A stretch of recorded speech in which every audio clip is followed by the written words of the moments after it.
Board exam में आपको गणित की कॉपी किस प्रकार से लिखनी है वो मैं आपको बताने वाला हूँ। ये आपका ऑफिशियल मॉडल पेपर है। इस मॉडल पेपर की हेल्प से, क्योंकि पूरा गणित का पेपर इसी मॉडल पैटर्न के अकॉर्डिंग आएगा और ये मॉडल पेपर बहुत ज़्यादा इंपॉर्टेंट है। इसको मैंने सॉल्व करा रखा है डिटेल में, जिसकी लिंक्स मिल जाएगी डिस्क्रिप्शन में। और मैंने पूरी गणित पढ़ा रखी है नई एनसीईआरटी बुक के आधार पर, जो आप जाके देख सकते हैं चैनल पर प्लेलिस्ट में। तो सबसे पहले देखो, मैं आपको फ्रंट पेज भरना नहीं सिखा रहा हूँ। आपने ऑलरेडी दो पेपर दे दिए हैं, ठीक है। आपको फ्रंट पेज भरना आता होगा, आपको कॉपी ऐसी मिल रही होगी।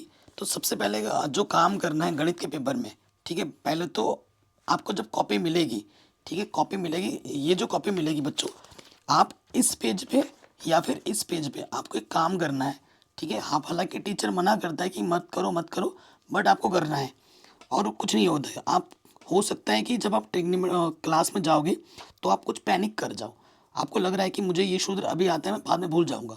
तो जो सूत्र आपको लग रहा है कि मुझे बाद में हो सकता है मैं भूल जाऊं, फटाफट से ये सूत्र लिख लो।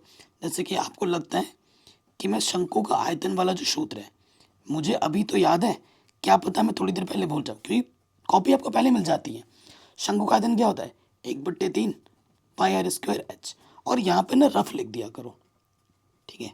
और एग्जामिनर कुछ कहता नहीं है, और बाद में इसको वन लाइन से काट देना है, ठीक है। ये चीज़ ध्यान रखनी है।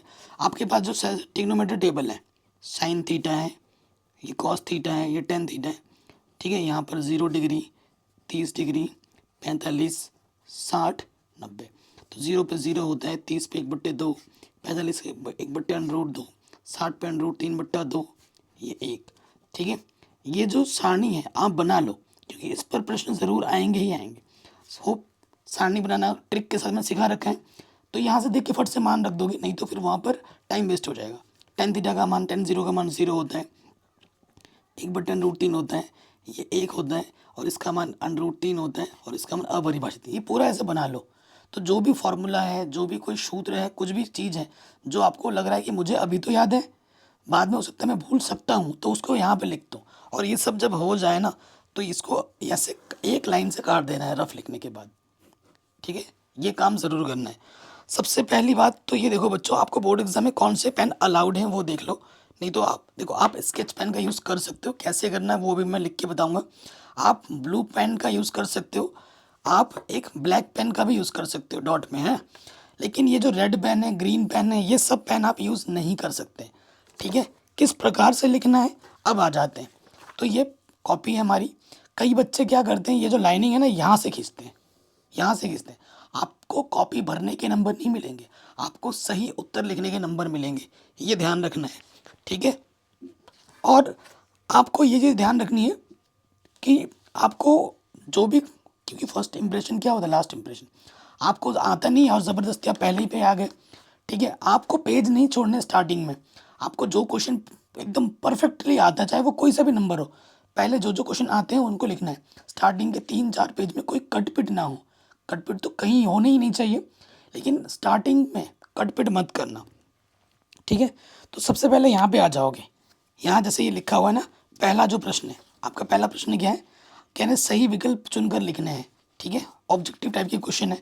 आपको क्या करना है, सबसे पहले यहाँ आना है, यहाँ लिखेंगे, ठीक है, प्रश्न संख्या, ठीक है, 1 का उत्तर, ठीक है, ये लिख दोगे और ये लाइन बना दोगे। यहाँ से नीचे लाइनिंग खींच सकते हो।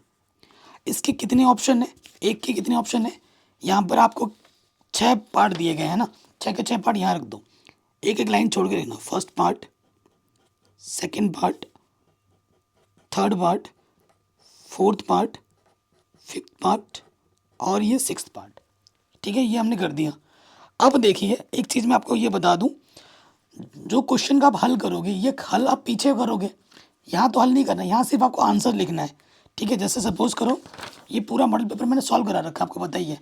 यहाँ से जैसे इसका HCF कितना होगा, इसका HCF कितना होगा, 7 होगा। तो पहले का डी ऑप्शन सही है, तो यहाँ पहले का डी लिखोगे। डी लिखने के बाद जो ऑप्शन है ना, डी का 7 है, डी बराबर 7, ये भी लिख दोगे। फिर दूसरे वाले का क्या है, दूसरे वाले का कोई हल नहीं है, ठीक है। सेकंड वाले का बी ऑप्शन है, तो बी लिखने के बाद यहाँ लिख भी दोगे कोई हल नहीं, ऐसे। और आपको एक बात बताऊं बच्चों, ऑब्जेक्टिव हो एक भी प्रश्न छोड़ना नहीं, भले ही आपको नहीं यार तुक्का लगा दो, क्या पता आपका तुक्का सही हो जाए। और मैथ में कोई क्वेश्चन छोड़ना नहीं, भले ही आए ना आए अटेम्प्ट ज़रूर करोगे, क्वेश्चन दिया है वो भी लिख दोगे तो नंबर ज़रूर मिलेंगे, छोड़ना नहीं है बिल्कुल भी, कहने का मतलब है। ठीक, और एग्ज़ाम में वही क्वेश्चन सॉल्व करने हैं जो आसान हो, जो अगर दोनों आते हैं ना अथवा में, तो आपको वो क्वेश्चन करना है जो आपको ज़्यादा टाइम कम लग रहा हो और ज़्यादा आसान हो, वो आपको चूज़ करना है। तीसरे वाले पे आ जाओ। तीसरे वाले का हमारा कौन सा सही है, माइनस के बी अपॉन है, सी ऑप्शन सही है। ठीक है, तो यहाँ सी लिख देंगे और आंसर भी लिख दोगे साथ ही साथ, माइनस के बी बट्टा ई। देख रहे हो साफ साफ लग रहा है ना कितना सुंदर। उसके बाद चौथे ऑप्शन का जो सही है, चौथे का सी ऑप्शन सही है, विविक्तिकर जीरो होगा। पाँचवें का सही है, पाँचवें का कौन सही है, जैसे पाँचवें का ए सही है। ठीक है, ए ऑप्शन लिख दोगे और कितना है आंसर एक है, ये लिख दोगे। और छठे का क्या है, छठे का बी ऑप्शन सही है और आंसर कितना है 5√2, ये लिख दोगे पूरा। ठीक है, साफ साफ हो गया। अब ये पहला क्वेश्चन तो बन गया आराम से। अब दूसरे क्वेश्चन पे आ जाओ, 6 ऑप्शन है, तो आप दूसरा क्वेश्चन यहाँ इतना सारा जगह बच रहा है तो यहीं कर देते हैं, एक लाइन छोड़ेंगे, एक दो लाइन छोड़ सकते हो। यहाँ लिख देंगे प्रश्न संख्या 2 का उत्तर, क्योंकि इनमें उत्तर ही लिखना है। ठीक है, यहाँ से लिख दिया। और इसमें कितने पार्ट है, इसमें भी 6 पार्ट है, तो 6 के 6 पार्ट यहाँ लिख दो, first, second, third, fourth, fifth और ये सिक्स्थ। इसमें कभी भी नहीं लिखना है इनमें, और यहाँ ज़रूर लिखना है आपको एक बार, प्लीज़ टर्न ओवर, मतलब कृपया करके पन्ना उल्टिए। अब जिसका आंसर है, पहले वाले का आंसर क्या है, त्रिघात बहुपद के शून्य कितने होते हैं, तो यहाँ होते हैं 3, इतना लिख दोगे काम चल जाएगा। श्रीधराचार्य ने जो सूत्र प्रतिपादित किया, अब उसे हम क्या जानते हैं नाम से, उसे जानते हैं द्विघाती सूत्र से, द्विघाती सूत्र। आप खुद देखो मैं सिंपल लिख रहा हूँ। ठीक है, समांतर श्रेणी का जो 10वां पद होगा वो कितना होगा, 10वां पद कितना होगा, 50 होगा। सभी समबाहु त्रिभुज, सभी समबाहु त्रिभुज समरूप होते हैं। ठीक है, एक निश्चित घटना की प्रायिकता का मान 1 होता है, और आर त्रिज्या वाले का जो सूत्र होता है वो होता है πr²। तो 6 के 6 मैंने यहाँ लिख दिए, देख रहे हो, ये 6 के 6 मैंने यहाँ लिख दिए। अगर आपका जो माध्यम है आप उसी माध्यम में लिखना। ठीक है, अगर आपने हिंदी से स्टार्ट किया तो सारा हिंदी में ही होना चाहिए, अगर आपने इंग्लिश से स्टार्ट किया है तो इंग्लिश में ही होना चाहिए। अब इसके बाद जो अगला ऑप्शन आ जाता है, अगला ऑप्शन हमारा क्या आता है, मिलान वाला। मिलान वाला कैसे करना है वो भी देख लीजिए। ठीक है, कई बच्चे क्या करते हैं, मिलान करने लग जाते हैं। देखो मिलान का टेक्निक क्या है आपको मैं बताता हूँ। ठीक है, ये मिलान का टेक्निक देखो, क्वेश्चन भी आपके आंखों के सामने रखता हूँ। प्रश्न संख्या तीसरा है ना, यहाँ लिख देंगे प्रश्न संख्या 3 का उत्तर। ठीक है, कई लोग ऐसे लिखेंगे और फिर मिलाएंगे, उसमें टाइम वेस्ट हो जाता है। आपको क्या करना है, आपको इधर रखना है, जैसे देखिए सीधी सी बात है, जैसे फर्स्ट सेकंड ये पहले ही पढ़ा, ये लिख दो, first, second, third, fourth, fifth और ये सिक्स्थ। तो फर्स्ट का जो मिलान है ऐसे तीर बना देना, इससे समझ में आ जाएगा। खाली ऑप्शन लिखना है, जैसे साइन स्क्वायर ए प्लस कॉस स्क्वायर ए क्या दे रहा है, 1 दे रहा है, तो ये 1 इसका क्या है, डी है, फर्स्ट का डी, तो यहाँ डी का ऑप्शन क्या है, 1 है, ये 1 लिख दो। ठीक है, डी का आंसर 1 हो गया। सेकंड का 1090 माइनस से क्या होता है, कॉट ए, जी, सेकंड वाले का जी, और यहाँ लिख दो उत्तर क्या है, कॉट ए, ऐसे लिख दो। फिर क्या है, पाँचवा, थर्ड का, इसका आंसर आ जाएगा 5। 5 कहाँ दिख रहा है आपको, पहले वाले में, ए ऑप्शन। ठीक है, ए ऑप्शन क्या है हमारा, 5 है, ये लिख दो। एक काम आप और कर सकते हो कि ये जो है ना इसको अलग कलर कर दो, फर्स्ट का डी, इसका जी, इसका ए, ऐसे और बढ़िया लगेगा। फिर देखो चौथे का घनाभ का आयतन क्या होता है, लंबाई गुना चौड़ाई गुना हो जाए, सी है, सी लिख दिया, और यहाँ उत्तर जो है वो भी लिख दिया, LBH, ऐसे मिला दो। ठीक है, उसके बाद क्या, वर्ग का क्षेत्रफल क्या होता है, भुजा का घात 2, तो ये है H। ठीक है, इसमें क्या, भुजा की घात 2, A²। नेक्स्ट वाला क्या है, देखो भाई, किसी चीज़ के होने की प्रायिकता और ना होने की प्रायिकता का योगफल 1 के बराबर होता है। 1 कहाँ दिख रहा है, जे ऑप्शन में दिख रहा है, तो इसका जे है, जे का क्या हो जाएगा 1। तो ऐसे भी आप लिखोगे तो काम चल जाएगा, टाइम बच जाएगा आपका। तीसरा हो गया, फिर आ जाओगे चौथे पेज पे।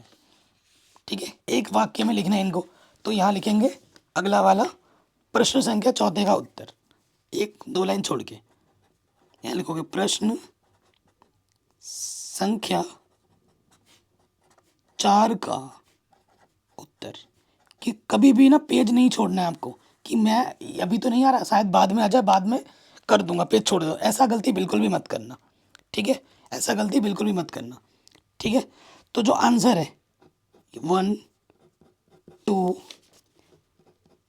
3, ठीक है, फिर 4, ठीक है, यहाँ 5 और ये आखिर में आ गया 6 और लास्ट में यहाँ ज़रूर लिख देंगे नीचे प्लीज़ टर्न ओवर यहाँ पर। अब हम आंसर लिखेंगे, ठीक है, एक एक लाइन में आंसर लिखना है। शून्य की संख्या कितनी है यहाँ पर, 1 2 3 4 है, ठीक है। तो पहले वाले का आंसर कितना है, 4 है, 4 लिख दिया। सर्वाधिक बारंबारता वर्ग क्या कहलाता है, ये कहलाता है बहुलक, ऐसे लिख देंगे बहुलक, ठीक है। उसके बाद ये हो गया थर्ड वाला पार्ट, किसी समांतर श्रेणी के n पदों का योगफल। तो सूत्र लिखना है Sn बराबर क्या होता है, n/2 2a प्लस n-1 गुणा d, सिर्फ सूत्र बोला है, लिख दिया। उन्नयन कोण की परिभाषा लिखनी है, क्या होंगे, क्षैतिज रेखा, क्षैतिज रेखा तथा दृष्टि रेखा,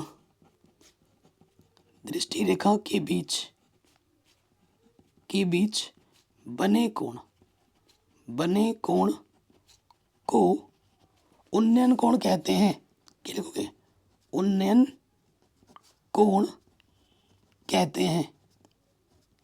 और लिखते लिखते एकदम यहाँ नहीं आ जाना, क्योंकि कॉपी अगर बी कॉपी लोगे सी लोगे नहीं ढक जाएगा, एकदम उधर पे नहीं जाना है, यहाँ तक, ठीक है। अगला क्या है, स्पर्श रेखा और वृत्त के उपनिष्ठ बिंदु को हम क्या कहते हैं, स्पर्श बिंदु कहते हैं, स्पर्श बिंदु कहते हैं, ठीक। शंकु के आयतन का सूत्र क्या होता है, शंकु का आयतन का सूत्र होता है 1/3 πr²h, ठीक है, ये हमने लिख दिया।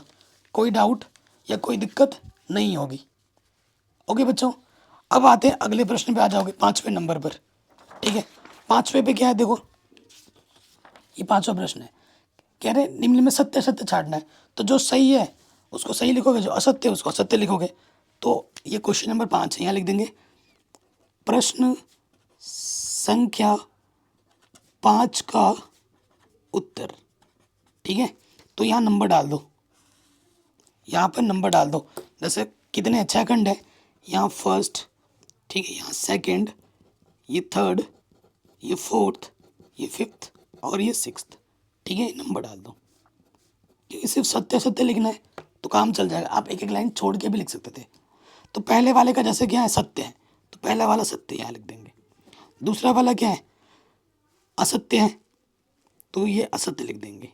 और इसको मैंने पूरा सॉल्व करा रखा है। स्पर्श रेखा ही छेदक रेखा होती है, ये भी असत्य है, ठीक है। अगला वाला पार्ट है अर्धगोलिका ही, ये भी असत्य है, ठीक है। अगला वाला सत्य है और अगला वाला भी सत्य है, ये ऐसे लिखना है। देख रहे हो कितना साफ साफ लिख रहा है, मैं लग रहा है आपको, और पूरे पूरे नंबर मिलेंगे, बिल्कुल ऐसे प्रेजेंटेशन को रखना है। उसके बाद आगे आ जाते हैं, जैसे ये हो गया, अब 6 नंबर आ गया, 6ठा नंबर आ गया, तो यहाँ पर लिख दोगे क्या, एक दो लाइन छोड़ने के बाद यहाँ लिख देंगे प्रश्न संख्या 6 का हल। अब यहाँ उत्तर नहीं लिखना है, यहाँ हल लिखना है, क्योंकि अब इनको हल करने वाले प्रश्न हैं, हल करके ही हमें आंसर मिलेगा, ऐसे डायरेक्ट आंसर नहीं मिलेगा। तो जैसे 140 का गुणनखंड करना है, देखो जो 2 क्वेश्चन है ना, आपको ये वाला और ये वाला दोनों नहीं करना है, दोनों से कोई एक करना है। तो या तो ये वाला करो, ये वाला करो, जैसे जो आसान है, जिसमें समय कम लगता है वो करना है। और जब भी हल करोगे बीचों बीच करना है कॉपी के, ठीक है, एकदम साइड पे नहीं, एकदम इधर नहीं, बीचों बीच। 140 यहाँ लिखा है, इसका क्या करना है, गुणनखंड करना है। 2 सत्ते 14 0, 2 3 6, 1 बचा 2 पंजे 10, 3 से कटेगा, सॉरी 5 से कटेगा, 5 सत्ते 35, 7 कम 7, मिस्टेक ना हो, ठीक है। इसलिए 140 का अभाज्य गुणनखंड ऐसे लिखेंगे, अभाज्य गुणनखंड। प्रॉपर प्रेजेंटेशन पे ध्यान देना है, ठीक है। यहाँ लिख देंगे 140, 2 कितनी बार है, 2 बार, 5 है 1 बार और 7 है 1 बार, ये हो जाएगा। ये हमें हमारा उत्तर मिल गया। और जो फाइनल उत्तर आएगा ना, उसको डब्बे में बंद कर दो, ऐसे ऐसे डब्बे में बंद कर दोगे तो और अच्छा दिखेगा। ये क्वेश्चन हो गया। इस पेज के एंड में यहाँ लिख देना है प्लीज़ टर्न ओवर। और इसी प्रोसीजर के साथ देखो नीचे यहाँ 2-3 लाइन बच रहे हैं, तो अगला क्वेश्चन यहाँ नहीं करना है, छोड़ देना है, नेक्स्ट पेज पे आना है। जो क्वेश्चन आपको आता है करते जाना है, ठीक है, जो आए उसको करते जाओ। ये नहीं कि एक के बाद एक करना, ऐसा कोई ज़रूरी नहीं है, कहीं लिखा भी नहीं है। जो पहले आता है उसको करते जाओ और जो नहीं आता उसको छोड़ते जाओ, टाइम वेस्ट नहीं करना है। बाकी मैंने सब कुछ पढ़ा रखा है, लिंक्स मिलेगा डिस्क्रिप्शन में। कैसे प्रेजेंटेशन करना है, क्या करना है, वो मैंने बता दिया है। वीडियो को शेयर ज़रूर करें और चैनल पर नए तो सब्सक्राइब ज़रूर करें। जय हिंद, मिलते हैं नए वीडियो में।